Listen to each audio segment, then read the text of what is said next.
This week on No Cell Service, our hosts cover the psychological horror Barbarian. This content is intended for mature audiences only. Listener discretion is advised. You're going to a job interview. You get to your Airbnb. It's the middle of the night. It's raining outside. You go to type in the little code on the little lockbox where you should pick up the key. There's no key inside. You call your host.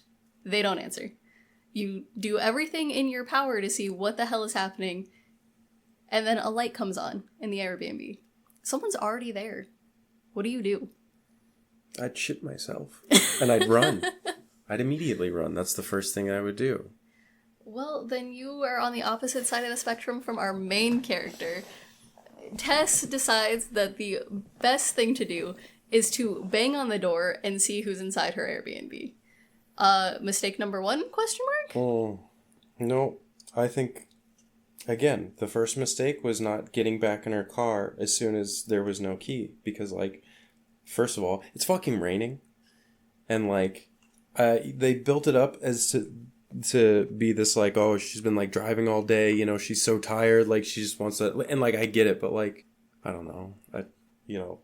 Sitting there and being oh, my God, that's your first nightmare, right? You go on vacation, you show up, and your Airbnb is locked. Especially in her situation where she has a job interview the next day. It's not even just a family function or something you can be late to or something where it's just kind of a throwaway thing.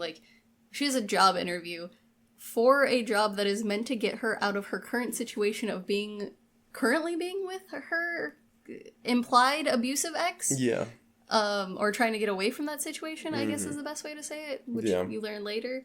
It's not ideal. However, I will say my family had a very similar situation. Oh. Well, not similar as in someone being in the Airbnb, but when she gets inside and she meets Keith and they sit down and they're looking at oh, well, he was here first, she's going to try and find a new place. My family went to go visit some extended family for a family reunion in Oklahoma. Mm-hmm. Small town, middle of nowhere. We didn't think we needed to book up a hotel. There's no way they're all going to be sold out. Yeah. Every Motel 8, Motel 6, Holiday Inn, every hotel you could imagine was sold out. The only one that had an available room was a rundown, you pay monthly type motel.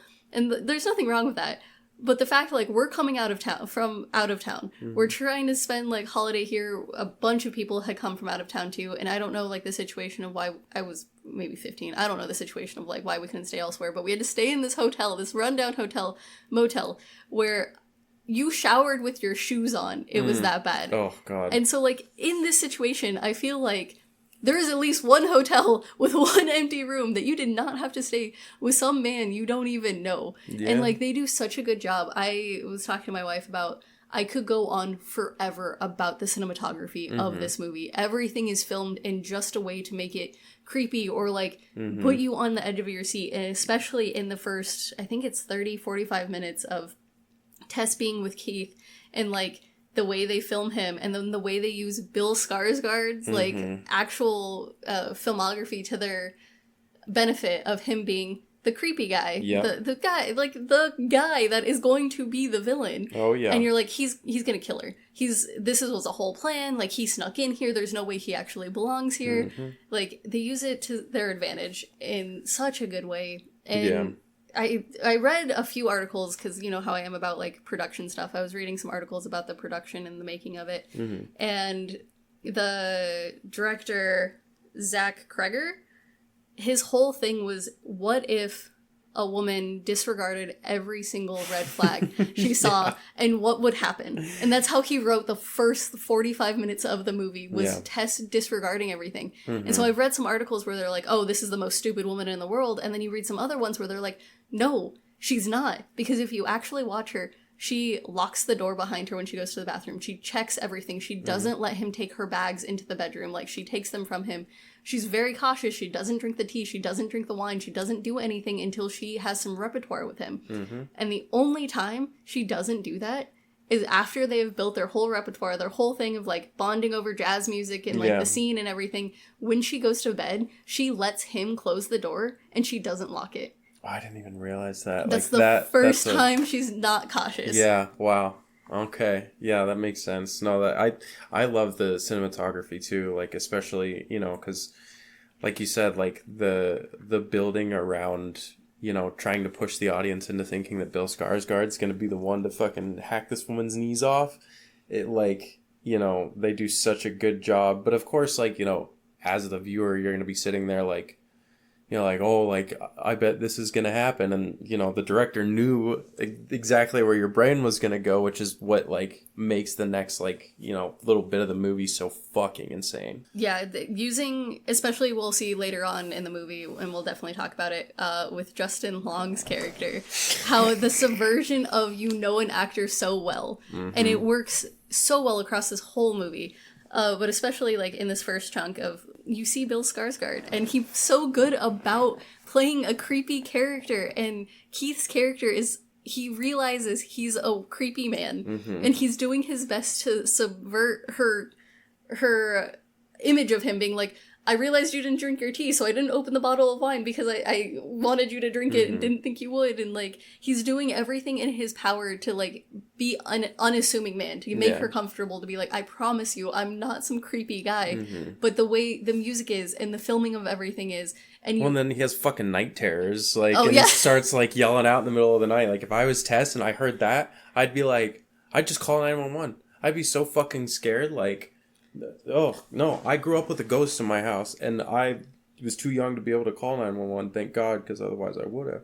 No, fuck that shit. Yeah, so it makes it, the filming of it, the music choices, or the non-music choices, the parts that, oh, I love it when music is not used to emphasize things. It was wonderful. And the other articles and, like, the production stuff I read, later on, Zach has an interview where he's talking about the whole first chunk of the movie being Tess's crucible. And later on, you see the opposite side of the coin of a man doing the exact thing she went into, and how it varies, and how a guy who has male privilege gets to do all of these things and not think about, like, the problems, right? Yeah. Versus Tess, who goes into this situation and thinks about every possible situation that could go wrong, but still does it. Yeah. Right? Yeah. No, I think it's cool that, like, the director nailed... To me, he nailed all of the, like, little facets that, like, a woman nowadays would think about when it comes to stuff like that. Like, it's the little things, right? It's not necessarily... Like, you know, there are men still out there who don't understand what it means when a woman puts her fucking car keys between her knuckles. I'm like... Or that it's even a thing that women do. Yeah. Right? Or, yeah. I've had conversations where men didn't know that was a thing women do, or that when a woman goes into a parking lot at night, she knows where all of her exits are. She parks closest to the door. She parks underneath a streetlight. Like, she does all of these things. And with Tessa's character, we see that even though she does make a shitty choice of going in there with that man, what was the better option in that situation, right? It was like, either stay out in the pouring rain in the middle of the dark in a city you don't know, on a street that is bad looking, like, it was meant to look like that, right? Like, the stereotypical, it looks like a crack house neighborhood, where you're like, you feel like you're gonna get jumped. And then, or the nice inside, with a man who is doing his best to be nice, right? Like, what do you do in that situation? And wine and a dryer so you can dry your clothes off and warm up, and you're like, yeah, no, 100%. Yeah. And so the first part of the movie, and obviously we say part, because this whole movie has... Just a first little section, yeah. It has, like, 3 plot lines that all come together, and Tess's is just the first. I will say, I'm sorry, I gotta say this really quick. When multiple motherfuckers are warning you to get off that street, like, I'm sorry, Tess goes to the interview, and she's like, oh, like, where are you staying? You know, and she's like, oh, like, this place on, like, Barbary Street. She's like, excuse me? Leave. She literally says, leave. You should not be there. You should leave. It's not even, like, a question. She's like, you should not be there. Why are you staying there? And then it's another weird subversion, though, right? Because after the interview, and you hear she gets the job, and the director says, I'll call you tomorrow. So a bunch of complaints I saw was, why didn't she leave then? The director says, I'll call you tomorrow. So is the project starting? Is she just going back to get her stuff? Is she going because she thinks Keith is cute and she wants to hang out with him more? There are so many reasons why she could go back to the house, right? And it could be because she actually has to. Yeah. But when she gets back home, and then you have the displaced man run at her, screaming, come here, little girl, are you kidding me? Yeah. Oh my god, no. Oh, and it's creepy. And she does the thing too where she runs inside, locks the door, calls the police, and then the police are like, well, we don't have any available units, so is he gone? Then you're fine. Yeah. And Tess does so many things right. Oh my god, that's another thing she does right in my opinion. She's like, creepy things are happening, she calls the police. Yeah. That's what you're told to do is, you're in trouble, call the police.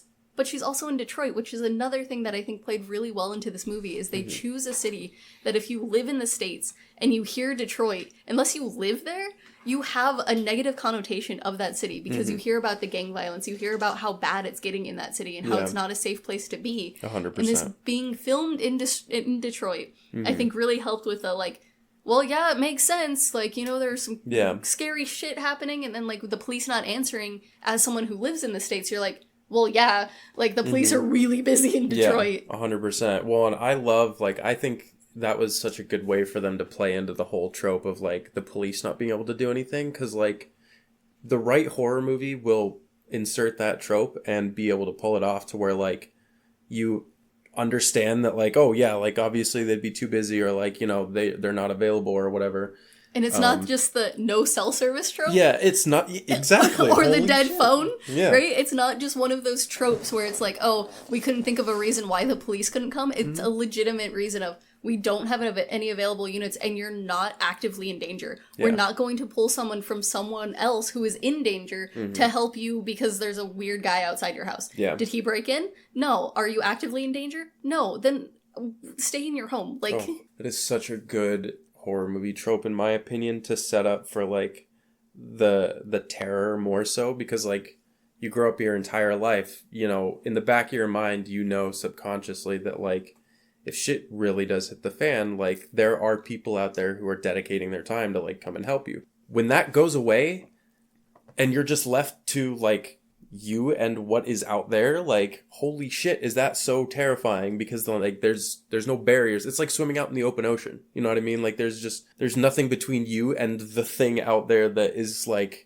exactly way better at killing than you are type shit, you know? No, exactly. And then especially because she drove in from out of town, she doesn't know anyone here either besides the director, who is going to be her new boss. And what are you going to do? Call your new boss and be like, hey, I know we just met, but things are weird and I don't know what to do about it. Like, you don't want to have that perception of you, of one being unprofessional at a new job or like, you know, something like that. Like, you don't want to present that to a new person. And so her choosing to go back to the house to whatever she was going to do. But then after that happens, she instantly starts packing. She's like, I'm out. Or no, she doesn't. She goes to the bathroom. And then this is the worst Airbnb ever, by the way. There are no extra linens. You can't find toilet paper anywhere. Like, a horrible host. But anyway, so she goes down to the basement, gets locked in the basement, and then she finds the secret door. And her response to the secret door is, nope, not doing it. Yeah. Which is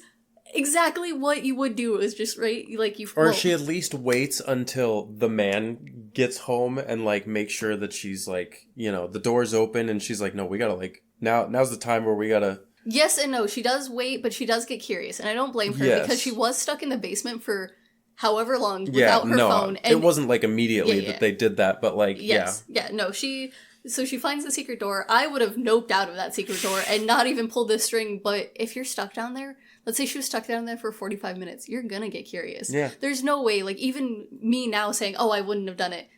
Not originally. Yeah. But, like, you're down there for 45 minutes and nothing happens for the first 10, you're like, I'll pull the string. Let's see what happens.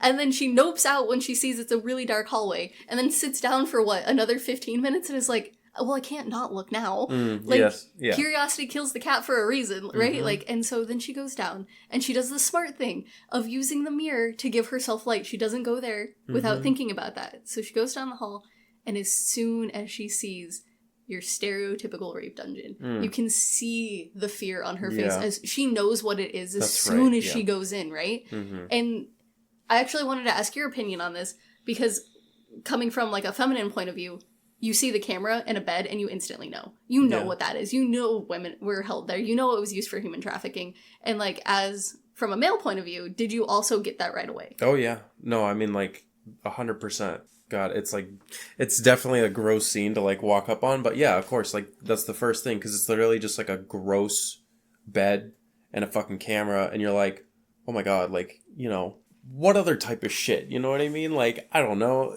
It's just my brain, it's hard for me in a horror scenario to think of anything else, but... I mean, I guess that's also fair. You're going in with the horror movie thing already in mind that, like, something creepy has to happen. Mm-hmm. And then Keith shows up. Yes. And then she gets him to come down, and she doesn't want to even go back down. Mm-hmm. She's like, Keith, we need to leave. We need to leave now. Yeah. And he has the stereotypical male response. That's right. I think a man would normally have in just my daily life of, like, I didn't see what the hell you're talking about. It doesn't sound that creepy. There's a bed in the basement. Yeah, it's a basement. People store things down there. And obviously she's not being very articulate because it was really scary for her. If there was more than just a bed and a camera set up... There's also the bucket. Okay, but that's not... That doesn't qualify as, like, a storage room for me. Oh, yes, like, you know what I mean? Like, if someone was to be like, oh, yeah, like, I store my camera and my bed and my bucket in this room, I'd be like, are you a fucking psychopath? Holy shit, dude. Like, put it somewhere else. You know what I mean? Like...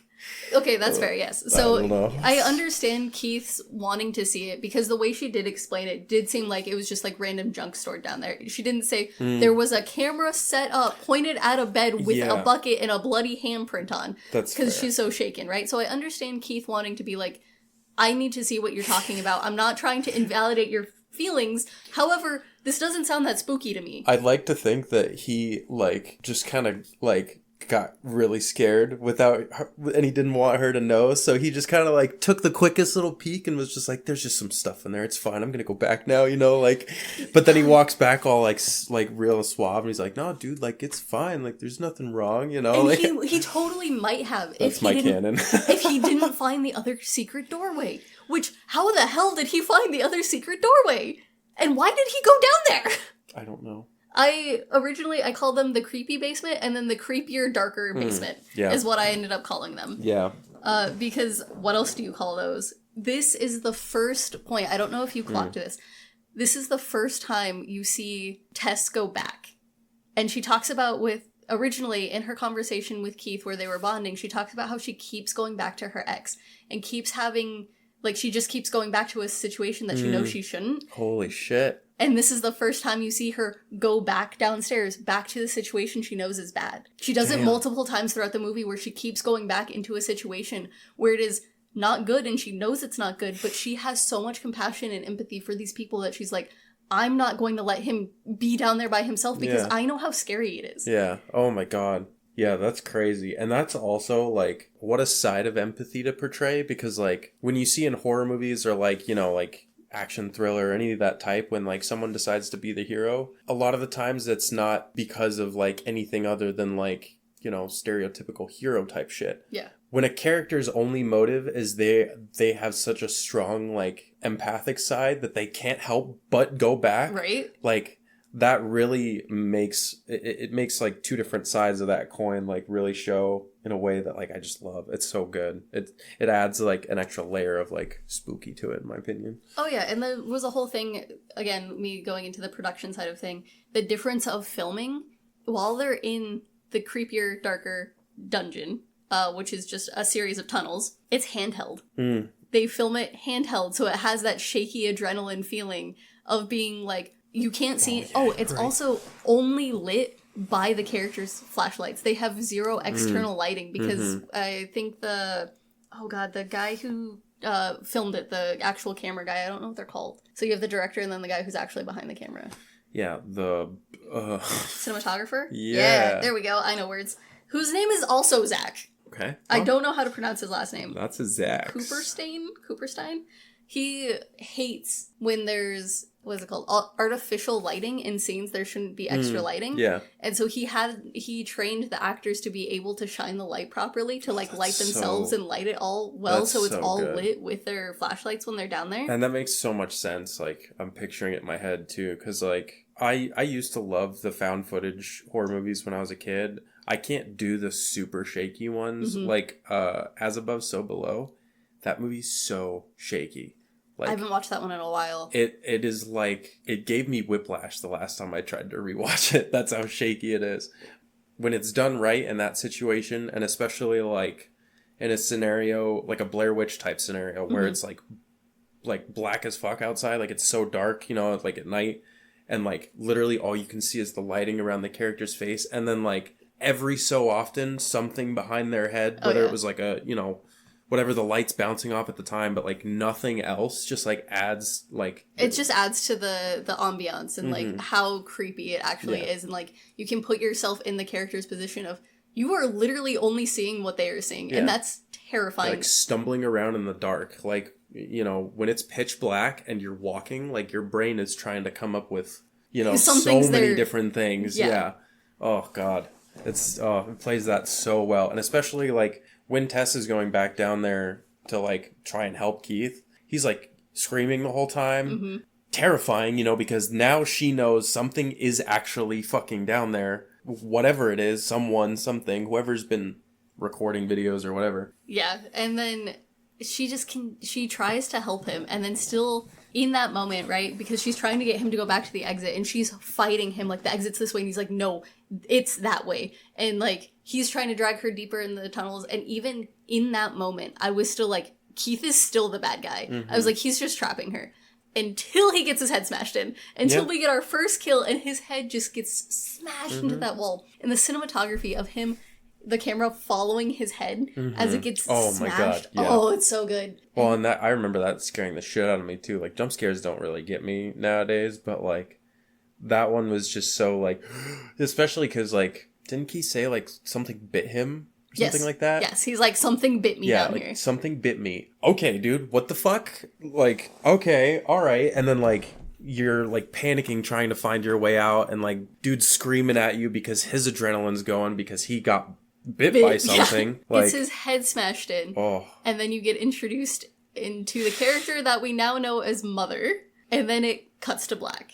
And the first time I watched this movie, I was like, is that it? Did the movie just end? And then it gives you, I don't know, like a few beats. And then Justin Long comes in singing his little song in his little convertible. And I watched it on Hulu. I literally thought it played next. I did not realize it was the same movie. I watched it with my wife. We hit pause and had to make sure we were still watching the same movie because of the whiplash of the dark tunnels of Keith getting killed to Justin Long's character, AJ Gilbride, getting a call from his management team while he's just like chilling, driving. Just like driving down the coast, singing, having a great time. Yeah, having a great time, and you're just like, okay, Justin Long's here. And this is where, like, again, the subversion happens, because you're so used to seeing Justin Long as the funny comedic type, the romantic guy, and you're just like... You're like, hell yeah, Justin Long! And then the first thing his manager says on the phone is, yeah, you're being accused of rape. But the shock on his face of, like, what do you mean? Like, and it's that thing of, like, you want to believe in him because you love him as an actor, being like, no, it had to be fake allegations. There's no way, like, they're introducing Justin Long as a rapist? Yeah, like, actress that he had worked with previously had, like, you know, come out with allegations against him that he had, like... I think they said sexual misconduct. Yeah, like sexual assault, or, like, she was framing him for something not good. Yeah, or, like, saying that he did those things and there was going to be an internal investigation and that he was getting pulled from a pilot he had been working on and was the first to be attached to. Yup. And so you hear all of that. And then the, like, cascade effect of watching his life fall apart, right? Like, because he's a successful actor, and then he has to go to his financial people, and they're like, one, we don't want to work with you anymore, and two, you're gonna be broke in, like, 3 months. Yeah, so you might as well liquidate, like, your entire everything. Yes. And he's like, are you fucking kidding me? And then that's where you find out that, oh my god, he is the owner of the fucking B&B. Yes, and he gets to go to Michigan, because I think he's obviously... He has to go... So yeah. He was in California, so he had to go back there too, and he's trying to sell the property, so he's there to look at, like, what assets it has, square footage, all of that kind of stuff. Yeah. And when he pulls up to the house, Tess's car is still there. And he's like, oh, what the fuck is that there? He doesn't clock it as anything weird. He's like, why does someone park it in front of my property? Yeah.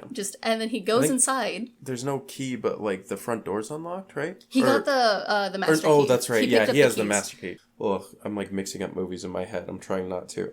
No, so he picks up the master keys from the, like, management company. Yeah, that's right. Gets there, sees Tess's car, and you know it's Tess's car because you had the whole, like, when she was pulling up, they did she has a snake chain. So you know it's still the same car. He unlocks the car, or unlocks the house, goes inside, and notices there's, like, a suitcase and there's things here. And he's like, what the fuck? Like stuff on the bathroom counter, you know, like people have obviously like still been... Still there or like something. Yeah. But the music choices and his character being like, well, this is wild. Who the hell is squatting in my house? It's not like, oh my god, someone's in my house. He's just mad. Yeah, he's mad that someone's there versus like Tess's first introduction to the house of, oh my god, there's someone here and I have to also stay here. Mm-hmm. And this is where the director called it the crucible, right? So now it's AJ Gilbride's turn to go through the same crucible that Tess did, and we get to see, like, not beat for beat, but almost like the duality of a woman coming here at night versus a man coming here during the day, and someone already being there. Yep.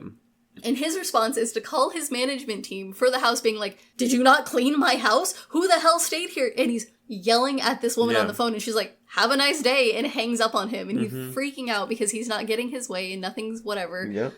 And he's just, like, deals with it until... Is he there for... Oh, he goes out that night. That's right. He doesn't find the basement till the next day. He goes out, talks to his friend, and that's when we find out that rape allegations are real. And not only are they real, it wasn't just rape her out of nowhere. It was, well, she took some convincing. Yeah. And, oh, that made me so livid. Yeah. When he's like, well, she wasn't down at first, but, like, you know, I'm a convincing guy. She stopped saying no. Homie, what the fuck are you talking about? She took some convincing. Oh, and fun fact, his friend he's talking to is the director of the movie. He got his little cameo. Yeah. Oh, that's cool. Yeah. So that was fun. He's like, yeah, I'm in there a little bit. I get to be the friend. Then he goes back home, or back to the Airbnb. He calls the woman he's raped, saying, I'm sorry, people can misunderstand situations and there can be two stories and blah, blah, blah. And you're like, one, your lawyer guy told you not to call her. Yeah. Don't contact her at all. Stupidest move. You call her and you say, if you call me again, I'll say sorry. And, you know, it's a misunderstanding. Bitch, what? A misunderstanding? There's no misunderstanding. You fucked up and just ruined her life. And I'm glad your life is also getting ruined. And so he passes out. In the morning, he sees the stuff in the bathroom still. And he's like, there's someone fucking here. And he's just, whatever. And then he sits at the dining room table, and Tess's keys are still there. So that's where she tossed them before she went downstairs. Oh, the basement door was open when he first got there. Yes, but he just slammed it closed because he was like, why the hell is it open? And so this time he looks back and he's like, okay, so they're downstairs, obviously. Yeah. And so he calls out, it's whatever, and then he hears a thud. And instead of, like, noping out, he goes and gets ready and is like, you're gonna fuck with me? You're gonna mess with my house, be in my house? And then he, like, grabs the tiniest little snake knife I've ever seen. He's like, yeah, I got this. And he's, like, punching the air with it. And the part I did like, though, is where he grabs the flashlight and he has the knife, but he's holding it like it's a gun or something. Like, he can reach... Like, he has the flashlight first. And I feel like, what are you gonna do, man? Like, light first. Oh, God. And instead of, like, calling the cops or being like, someone's in my house, he decides he's going to confront it. And he also finds the pulley for the first dark basement. So we have the basement and then the offshoot room where the rape room is. Yep. And instead of being creeped out by it, he Google searches whether or not he can include it in the square footage of the house for the listing. Yep. Are you fucking kidding me? First thing he does, he goes upstairs and he Googles basement. Unfinished basement. Yeah. Can it be included in gross living quarters or something? God. And then, of all the fucking dumbass things to do, I mean, at this point, you're just like, yeah, fucking go in the basement, see what happens. He grabs a tape measure, and he just starts fucking going. All caution of like, hey, there's someone down here. Possible evidence of, like, you know, some shit going down. He even sits on the bed. He sits on the bed. Are you kidding me? In the fucking room with the camera, and you're like, hello? Like... Zero caution, zero any understanding that something terrible has happened But again, like, a man, right? Just sitting there thinking, like, oh, like, what the fuck's gonna happen? You know what I mean? And like, a man in, like, quote-unquote danger, right? Like, he's losing his whole livelihood is going down, right? So, like, his parallel to Tess is, like, my world is crumbling because I'm getting out of a shitty situation versus his is crumbling because he is the shitty situation. Yeah. And so, like, I don't want to say putting myself in his shoes, but him being like, I need to get more money from this house so I can fight a court case, right? I guess fine, measure that is it. what you would do, but like... But also, I hate you because you're a rapist. Like, and I have zero sympathy for you. Yeah. And then he finds the other hidden door and just keeps measuring. Mm-hmm. Keeps measuring down the creepy stairs, into the creepy tunnels, and I'm like, are you kidding me? You, as a man, would you open that second trapdoor and be like, ooh, more square footage, let me go measure these creepy tunnels? No, I'd be like, cool, you know what? I'll let the realtor handle that one. Like, I'll ask him those questions, you know? I don't fucking care. I ain't doing that by myself. Even if I, like, because, like, I shouldn't say I get. I understand that in his position, he would be very pissed off and just like, I have nothing else to lose, so fuck it. And like, yeah, like if there's someone in here, I'll just take my anger out on them. But at the same time, like, you're also not that fucking, like, oh, that's still just really stupid. Yes. You know what I mean? Like, zero self-preservation, especially because, like, I'm sorry, did we learn nothing from the catacombs under France? Don't go in because you will get lost and never find your way out. That basement, after a certain point, and it's just pitch black and starts, you know, multiple turns and ways to go, you're gonna get lost so fucking fast. And you have no idea how deep it is. You don't know if it's part of, like, does the city have tunnels that this guy dug under? Like, I say guy as in, like, the person who owned the house originally, right? Did he build tunnels that connect to wider tunnels? Is this tunnels just under the house? Like, also, how long did it take to dig these tunnels? What the hell is happening? How come you didn't know about them before you got the house? Did you not do... Like, we bought our houses through the same guy. Do you think he would not have found a weird, creepy thing that opens a trap door in the basement? Oh, no, 100%. It's wild to me, one, that even, like, skipped view, and I think my notes on that were, like, bought unseen. Yeah. Or whatever it is. Just I'd like to think that, like, you know, because of the area it's in, and, like, because of A.J. Gilbride's kind of... his backstory or what we're given of it, you know, he probably just like wanted to make some extra money on the side, like everyone talks about nowadays. Like, if I'm rich enough, I'll rent out a property because that, you know, have a side passive hustle. income. You purchase a house in a shitty neighborhood and then fix it up. Like, also that neighborhood wasn't that shitty, which we see in flashbacks, but like that's has a whole say on like gentrification and the downfall of like an actual good community into what it was. And that's also something we can talk about in a little bit, but like I read some articles on that too, and like talking about that neighborhood and how it used to be good, and then just what happens over the years, right? Like, yeah. But also flashbacks like that, like when it cuts back to like the 80s and serial killers just like go to the store and get shit and then like go fucking stare at a woman through their window. Oh, like, I hate the surveillance era that we live in, right? Because, like, everything is monitored and recorded 24/7. But at the same time, serial killers like that don't just get to go out and, like, steal women to fucking do with whatever they please. Exactly. If they, I mean, obviously, still happens, people like that, it still happens. But it's so much harder because, like, people are tracked. Their fucking phones have their locations. Or, like, your face is recognized on cameras. Like, there's cameras fucking everywhere, so like if you get stolen, at least someone's gonna see like who you got stolen by and can like track you down.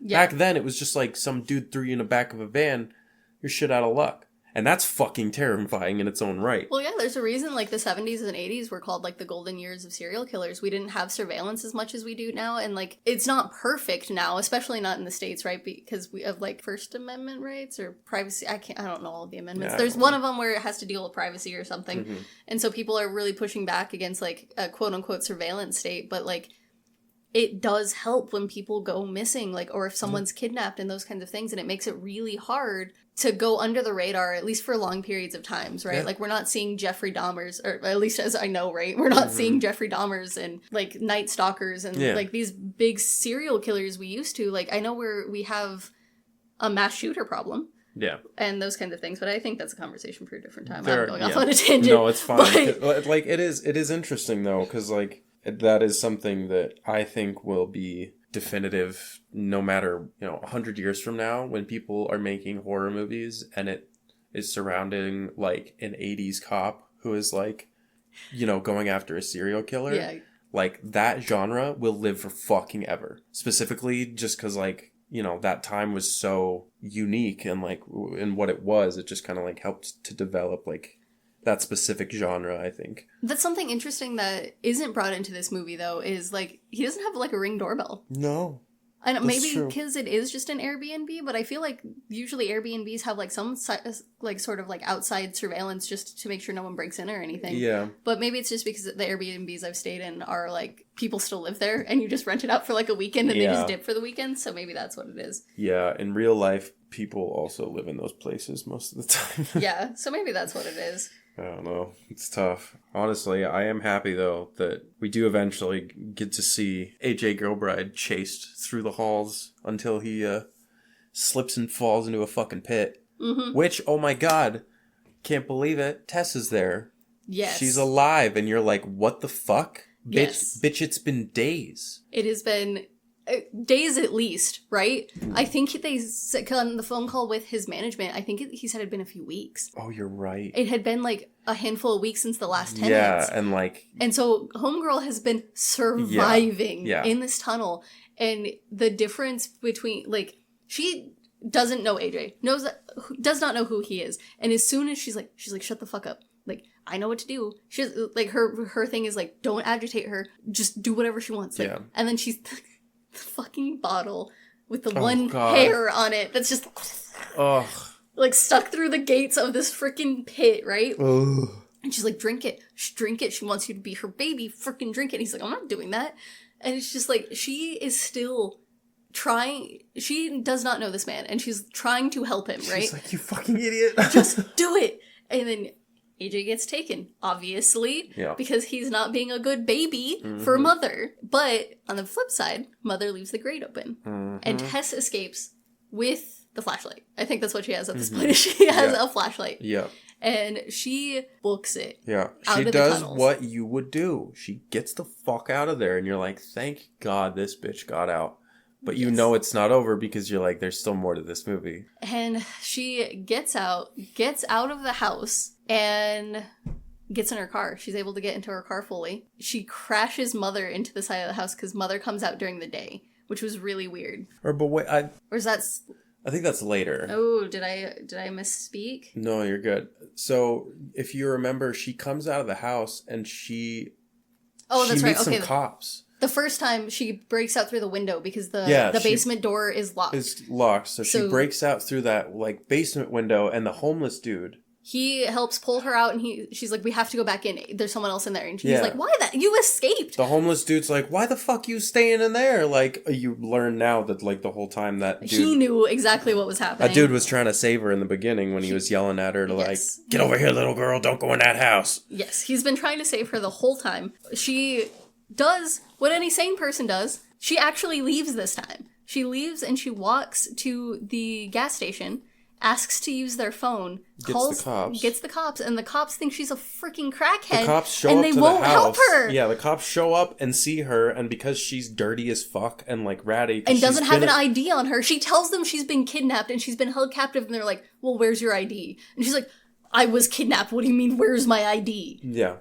It was like, typical kind of shit, because like they think she's just a fucking crackhead, like around this neighborhood, and they're like, you know, she's like, I broke out of this window, and they're just like, why the fuck you damaging property, crackhead? Like, what the hell, man? Like, once she finally gets them to the house, that's all they say is, the only crime I see here is you breaking that window. Yeah. And then they get a call about a shooting, and they dip. Yeah. And they're like, you're lucky we don't arrest you and have you sleep this off. And she's like, sleep what off? I was kidnapped. Yeah.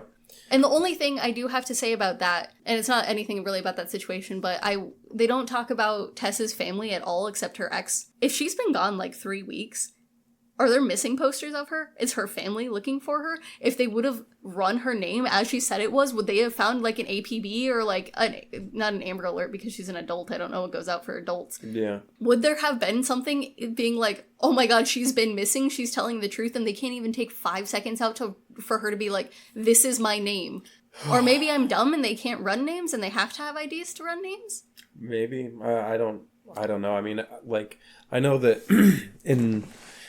in an area where they would, like, you know, have a bolstered up police force, they might have a different way of, you know, doing it, just because they may see so many cases of like the same type of bullshit in a day. Yeah. Like, I don't know. That's just like me taking an educated guess on it, but Yeah, I don't know either. But that was my question, is like, I wonder if they could have been able to like run her name through the system. Yeah. If she would have been like flagged as a missing persons, and then this whole movie would have been different, right? But that's the whole point, is that everyone in this movie is terrible besides Tess. Like, she gets failed so many different times. She does everything she is supposed to do, and it still fails her. Yep. And while all of this is happening, poor AJ Gilbride is getting force breastfed in the creepy room with the bunk beds and the VHS playing, saying this should be a relaxing experience for you and your baby, and it might take a second for him to latch on. Yeah. And he's going through it, and I can't say I feel sorry for him. Nope. I was like, well, I felt worse for Mother that she was dealing with a rapist than... Yeah, it's a rough time. He ends up... Oh, sorry. Going through my notes. He ends up finding... He gets away. I don't remember how he ends up getting away. And he gets down to the end of the tunnel where that door is, and Mother won't come near the door. But before that happens, we get the flashback to another storyline that is coming... It's the third storyline of the movie that ties everything together. Mm-hmm. We get the history of the house and the tunnels and Mother's backstory. Yep. By extension, we get to follow Frank. Yeah. An idyllic 80s America. Little suburban town. Gets in his nice little car and he drives down to the corner store, the little market, and is asking for baby supplies. And red flag number 1 was, we're doing a home birth. And she's like, oh, bless your hearts. And she's getting him all, like, the plastic sheets, all this kind of stuff. I thought he was getting, until he asked for infant needs, I thought he was, like, getting a kill kit together when he was, like, plastic sheets. Yeah. And then she's like, oh, let me see your list. And he just, like, stares blankly at the clerk trying to help him. And she's like, you have, what are they called? Not a handmaid. A midwife. A midwife. You have a midwife, right? She gave you a list. And he's like, no, it's just me. Who in their right mind gives a home birth without a... What did you call him? A midwife. Why can't I remember that? A midwife. Yeah. Like, that sounds awful, but I don't know if that's normal. And so we get to see Frank buy all these things for a baby that we learn is not here yet. Mm-hmm. And then he starts stalking a woman, following her in his car while she's driving home. He puts on a uniform of a maintenance man and I believe he's there for, I think DSW. Is that electric or is that water? I think that might be water. Electric. Is it? Because he goes into the bathroom and turns on the sink. Oh no, that's right. Maybe it was plumbing. I don't. It doesn't matter. We don't have that here. So he goes in, and it's a man in uniform, and he's like, I'm sorry to bug you. He has the southern charm, and he's playing a nice, charismatic man. And she lets him in, lets him be unsupervised in her house, and he leaves a window unlocked. Yeah, he goes and unlocks the bathroom window. And then it's heavily implied he comes back later. That is one thing I really do appreciate about this movie. You never see rape. You never see any of it. Even later, Justin Long finding the room. Yeah. We never see acts of rape. Yeah. And I very much appreciate that. And whether or not it's a 50-50, the director has straight up said he does not want to depict that. That is not what he's here for. But it's also one of the oldest horror movie tropes or tactics ever to not show you something because your mind can create something scarier. 100%. Right? And so your mind races when you're like, when Frank gets home and there's a woman screaming in the basement. Mm-hmm. And then that's about all you get of Frank's backstory is you kind of learn that this man is a serial killer, or you heavily implied he's at least kidnapping women, whether he's trafficking them or whatever he's doing with them. It's heavily implied. And then we get present times. And AJ Gilbride has found Frank. Yeah, motherfucker escapes the mother, finds Frank's little, nest den? Hovel hole, where he's just laying there in a bed, sickly as hell, not even speaking. He's just, old as fuck. You can tell this dude's just been down here for so long. AJ Gilbride's like, who are you? Oh my god, we gotta get out of here, this and that. And that's the thing, is he thinks he's trapped down here. He doesn't assume that this man is the mastermind. He's like, oh, you're also trapped down here by that thing, and I'm gonna have cops swarming here. And Guy is like, after seeing the flashback, you assume this is Frank, and you're like, oh, this will be interesting. Yeah, because you also, AJ looks around the room and, sees, there's a shelf with these videotapes and they have names or descriptions. Yeah, or descriptions. And that part was wild to me, because it's like, okay, did he know them enough to know their names? Yeah. Because some of them were just like, the clerk,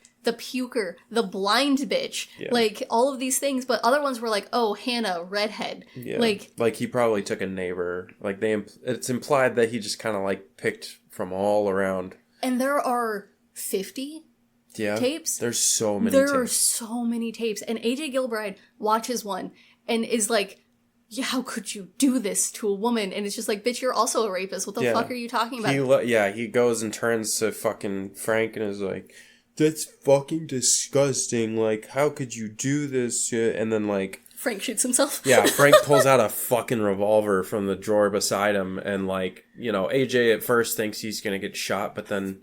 You know, Frank just puts a bullet in his brain because, like...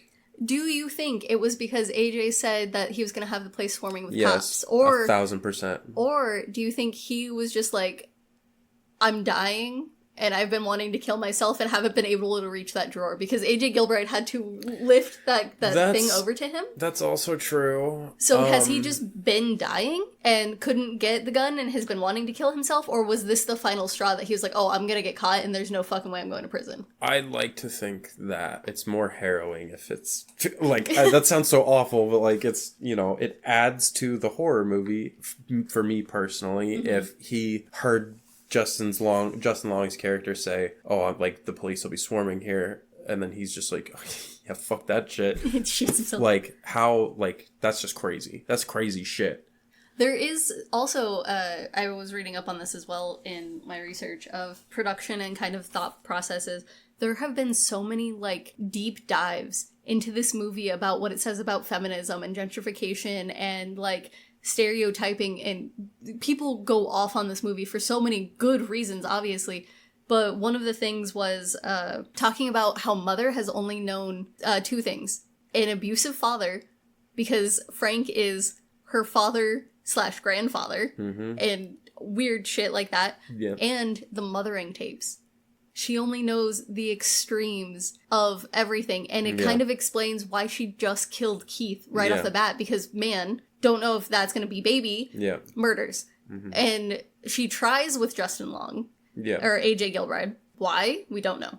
Don't know why she tries with him and just doesn't murder off the bat. But then does become very murderous towards him. So maybe she gave him... It could have happened with Keith, where she tried and he, like, freaked out and she was like, oh, all men bad, kill you. Yeah, because there was the, like, point where Keith was down there just, like, yelling and screaming. Yeah. So, like... Either, you know, she could have tried, or it could have been that, like, when Justin Long was, like, running through and then he, like, falls into the hole, maybe, like... It was an attempt shoot. Yeah, she was like, well, he's already down there, like, maybe I could try, you know, maybe he also baby, but, like... Yeah.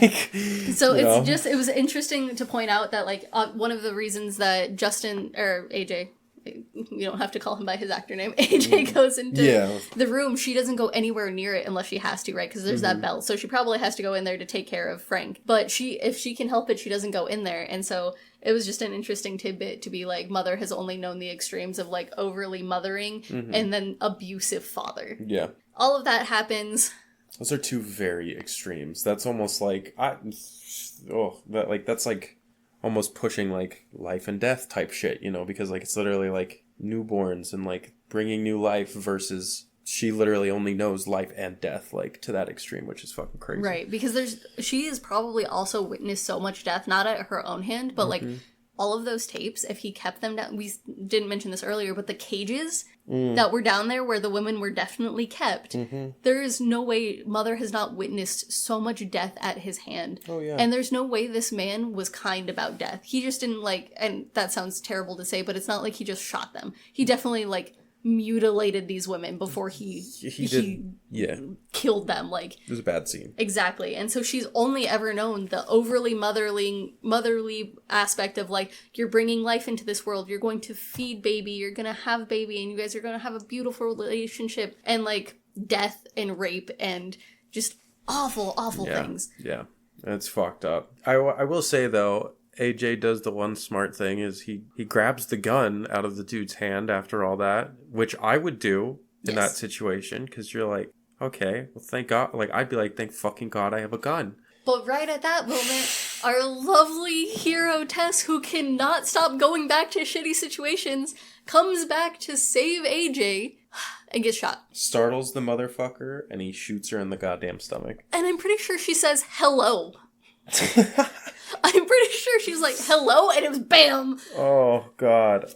But and again, shot. like, when you're in the dark... I don't blame him for this one. Like, I think I also would have been a little trigger happy and would have shot at everything, right? Like, I feel like that's a human reaction to being that high on adrenaline. And AJ Gilbride grew up in, or is at least in California, and probably isn't around guns very frequently, and probably has zero gun safety training. Yeah.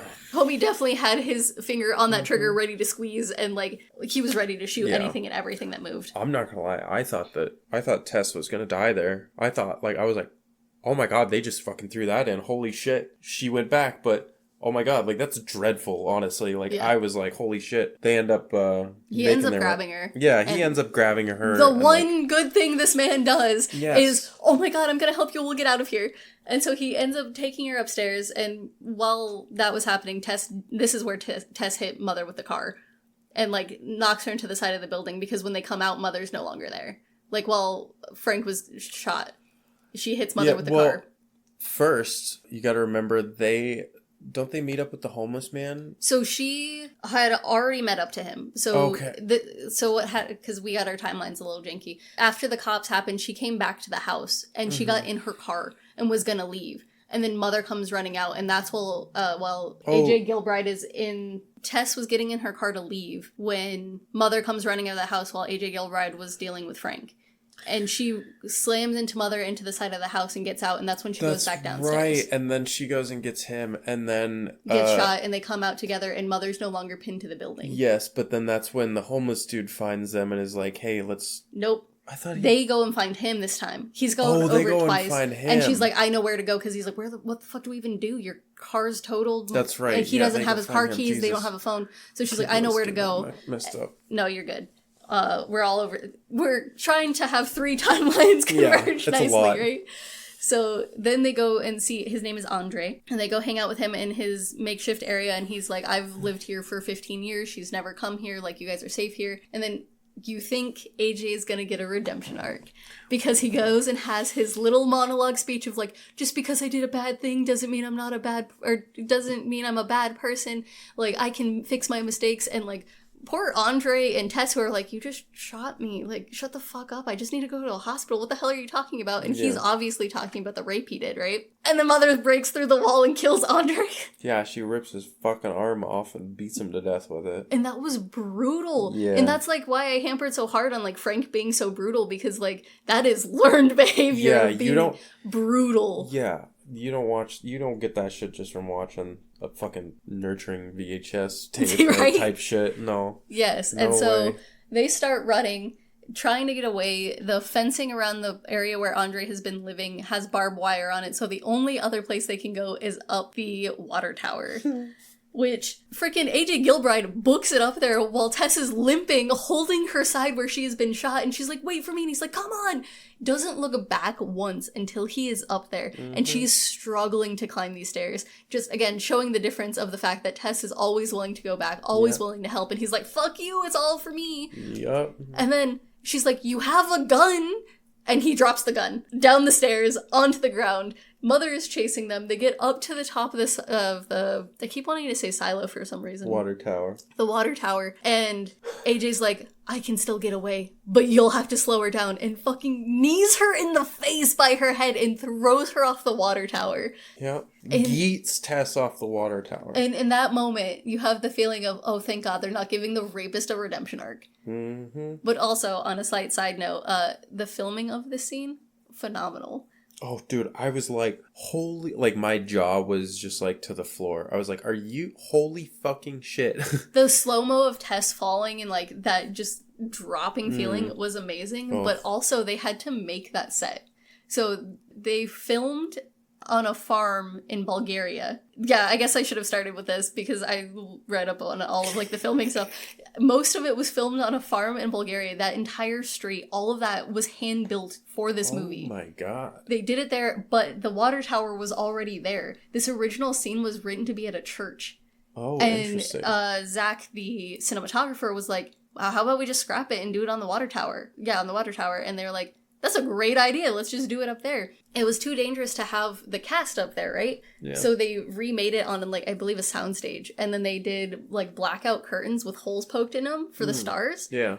And then someone was like, yeah, but where's the horizon? You can't, like, there's always a horizon. So they had a chain pulley to move their horizon for the different shots to make it look like they were on top of the water tower. That's crazy. Which I thought was so good. I love when, like, jury-rigging stuff like that just comes to fruition. Yeah, that's crazy. Beautifully done. That's fancy shit. Those entire sets were beautifully done. The tunnels were all foam, all hand-built, like, beautifully done. Love it all. And you would not guess. Like, honestly, it looks so... Like, it looks like they could have just recorded in a fucking... In a tunnel, yeah. Yeah. It was so good. I watched some, like, BTS of it, and they put foam on these walls, and then they had, like, their set design people come in, and they were, like, laying clay down and, like, carving out the foam and painting it and doing all that kind of stuff. It was wild. I think they spent, like, 3 days making the tunnels or something like that. Yeah, that's crazy. Which was crazy, because it looked so good, and, like, with those support beams and everything, fantastic. Damn. But Mother jumps after Tess. She leaps off the water tower. She's gonna save baby. In an attempt to save her baby, and which is what AJ was hoping for, hopefully killing Mother. And Tess. Not that... By extension. Yeah. Well, I don't think his plan was to kill her, but if she died, it was better for him. Yeah, like, he just wanted to save his own skin. And so he comes down the water tower, and Tess is breathing, and homie instantly starts gaslighting and rewriting history of what happened. Oh my god, you're alive. Like, you fell off the water tower. I mean, I didn't even let go. You just slipped. Yeah. Trying to literally gaslight her into thinking that he, like, didn't do anything. At which point... Mother is still alive, too. Mother gets the fuck back up. In a scene very much like Jeepers Creepers, because yeah. he was also in Jeepers Creepers, and gets his eyeballs stabbed, and then his head ripped in half. Yep. And no more AJ Gilbride. No more AJ. Finally. So you're like, okay, fucking piece of shit. Like, a lovely I'm death. So done with this. Mother then grabs Tess, and She tries to pick up Tess, but she keeps wincing in pain from a bullet wound. She can't pick up Tess because. And Mother is so compassionate in the scene. She's just like, no, like, we need to go. Like, you can see it in her face, and she's like, she keeps gesturing to home, like, go, we need to go. And Tess is like, I can't. And, like, Mother is just like, well, first she's, like, babbling at her, making sure she's okay, doing the papa, like, you know, what you do with a little baby to kind of get a response out of her. And then Tess is, like, talking to her, and Tess has the gun. They landed right where the gun is. And Mother does a little boop on baby's nose, and then gets shot in the face. Yeah. Tess does look like she genuinely looks like she apologizes. Yeah, she's, like, genuinely upset that she has to do this, but, like... There's no other way.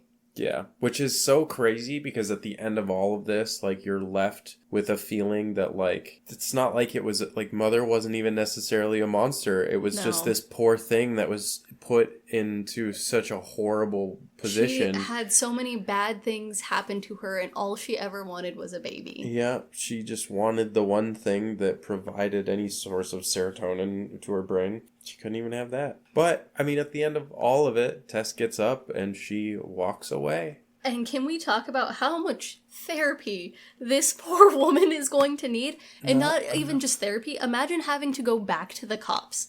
Because what else are you going to do? You have to go back to the cops. You don't have a phone. You don't have your ID. You have nowhere else to go. You don't have anyone else to turn to. Where do you go? You have to go to the police station and then be like, hey, there's at least one dude dead, something dead, and explain all of that. And then the cops, because they left the door open, can go into the Airbnb, and if they find the tunnels and the rape dungeon and the freaking videos and everything, lawsuit.